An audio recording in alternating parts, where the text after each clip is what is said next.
বাস্তবায়ন করতে হবে।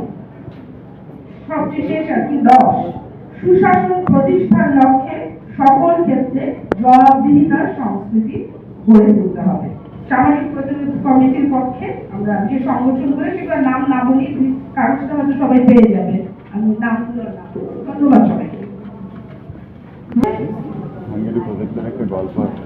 আইনের বাস্তবায়ন করতে আইন করতে আছে, কিন্তু আইনের বাস্তবায়নের সাথে সাথে একটা বাল্য বিবাহের যে সমস্ত পদ্ধতিগুলো আছে সেগুলো সম্বন্ধে আমাদের ভালো করে জানতে হবে এবং সেগুলোকে সামাজিকভাবে প্রতিরোধ করতে হবে। এটা কথাটাই মিল করছি যে যখন একটা এলাকাতে বাল্য বিবাহের এরকম প্রস্তুতি হয়, আমাদের এখানে মাঠ পর্যায়ের কর্মীরা আছেন, তারা আরো নিজেদের অভিজ্ঞতা থেকে বলতে পারবে, যখন একটা বাল্য বিবাহের প্রস্তুতি নেওয়া হয় সেটা যদি কোনো অভিযোগ যায় থানা থেকে বা ডিসি অফিস থেকে সাথে সাথে গিয়ে বিয়েটা বন্ধ করে দেওয়া হয়।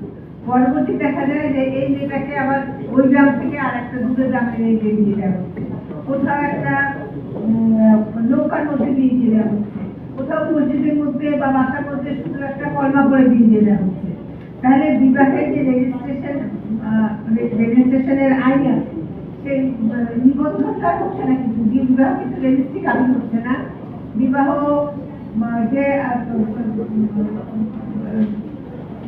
পাত্রীর বয়স নির্বাচন করা সেগুলো হচ্ছে না, এবং এই সবগুলো না করার কারণটাই হচ্ছে যে আইনের কোনো প্রয়োগ হচ্ছে না।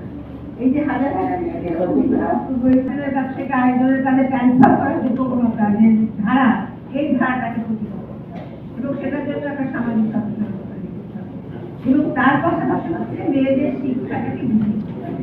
এখানে আমরা যেটা দেখি যে শুধুমাত্র আমরা হয়তো এখন আমাদের এখনকার হিসাব অনুযায়ী যে প্রাথমিক শিক্ষা মেয়েরা অনেক বেশি শতভাগ মেয়েদের এনরোলমেন্ট আছে, কিন্তু প্রাথমিক শিক্ষাতে এনরোলমেন্ট থাকলেও মাধ্যমিক শিক্ষাতে যে ধরে পড়ে যাচ্ছে মেয়েরা, সেটা কিন্তু বাল্য বিবাহের কারণে যে মেয়েরা ধরে পড়ছে শিক্ষা থেকে, তাদেরকে কিভাবে ফিরিয়ে আনতে হবে তার একটা পরিকল্পনা থাকবে, তাদের একটা পুনর্বাসন, তাদেরকে শিক্ষাতে ফিরিয়ে নিয়ে আসা।